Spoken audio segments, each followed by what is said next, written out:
Давайте активно работать. Вот, Антон, пожалуйста. Это может быть по касательный политический вопрос, да? Но все-таки не кажется ли вам, что, может быть, эрзянский язык единственный из всех финно-угорских языков, которому подходит кириллица? Да? То есть, и потом еще это дело ведь привычки. То есть, мне кажется, это будет сложно многим людям перейти на нашу латиницу. У нее очень много диакритики, вот этих всех значков снизу сверху. И многие привыкли уже к кириллице. Да и кириллица очень подходит эрзянскому языку. Может быть, это единственный такой финский язык вообще. Можно дополнить вопрос. В эрзянском языке есть, например, мы записываем слово «редямс». Мы записываем слово «редямс», оно записывается через «а» с двумя точками. Вот. А если мы например, слово «мейре», «мейре», оно тут записать его с двумя точками нужно, но оно записывается через «е». Получается, та латиница, которая есть, она совершенно не приспособлена для записи вот этих особых звуков, которые есть в эрзянском, которые не передают кириллицу. Этот же звук есть в эстонском языке. В эстонском языке он никак не отмечается, это просто да? Но мы могли бы использовать русскую ее с двумя точками для этого веля на Вот, собственно, у меня, я вот хотел просто дополнить этот вопрос. Спасибо, Антон, спасибо. Я это воспринял как поддержку. Это же не был вопрос, правда? Это же не был вопрос, это поддержка. Поддержка. Хорошо. Тогда подробно о языке. Почему именно латиница? Вот кириллица на сегодня не передает наших звуков, и мы не можем это изменить. Не случайно в Российской Федерации запрещено, представляете, запрещено писать латиницей. И это не случайность. Возьмем простое слово. Например, «я воля автома», объявление. Здесь два «я», и обе они пишут одинаково. «Я», хотя произносится в одном случае «я», а в втором Слово «кедь» и «кядь», кожа и рука. И там «я». Что это, рука или кожа, это непонятно. Это одно. Когда человек видит массив, да, есть еще, там некоторые звуки вообще пропали, носовые такие, да, вообще их уже не слышно. Дальше. Когда человек кириллицей читает и на русском, и на эрзянском, у него не воспринимает мозг, что это разные языки, то есть это что-то одинаковое. И поэтому для него не существует никаких проблем, то есть начать вставлять туда российские слова. Я говорил уже про лексическую конструкцию, но этот вопрос не относится, эта тема не относится к вопросу про конструкции лексические. Но я приведу пример, очень интересный. То есть по инерции человек начинает говорить по-русски, вставлять туда эрзянские слова и считает, что он говорит на эрзянском. Я приводил уже пример. По-русски. Я вышел из своего дома, чтобы пойти в лес. 9 слов. Что говорит сегодня эрзянин? Мон лисень эсь кудостом штобу молем свирел. То есть получается, чудовищно получается. На самом деле, в эрзянском языке есть 2 причастия цели, и он говорит 4 словами это все. Лисень кудостом вирел молемга. Все. То есть это вообще уже забыто практически. Теперь почему кириллица? Почему латиница? Это как со словом мордва и со многими другими вещами. Если мы будем спорить, вот сейчас менять что-то в самой кириллице, это может перерасти в долгие споры. Мы говорим, нет, давайте латиницей. Во-первых, она узнаваема, и человек сразу видит, о, да, это эрзянский язык. Во-вторых, это красиво. В-третьих, это как бы ставит такой барьер. Вот до этого момента идем дальше по-другому. О переходе на кириллицу был один из первых указов Инязора. На латиницу. О переходе на латиницу был один из первых указов Инязора.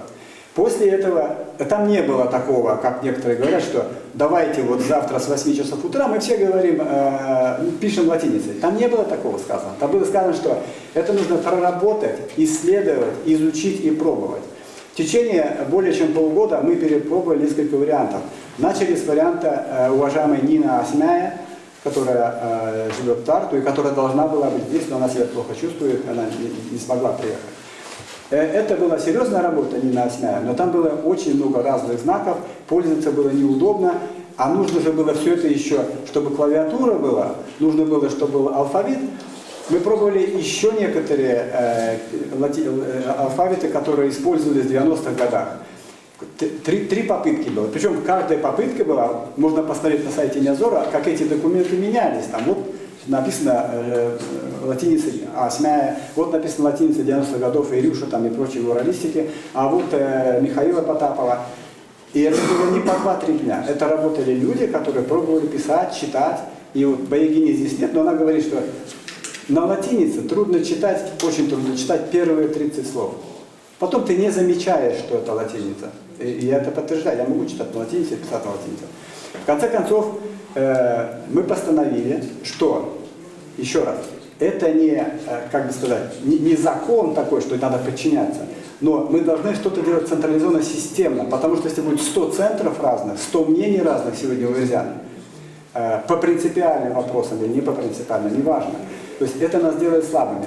В конце концов, Михаил Потапов, тот, который сегодня сделал самоучитель, тот, который очень много делает вот, по сохранению ирзянского языка, мы выправили это все. Мы создали алфавит, создали раскладку для клавиатуры.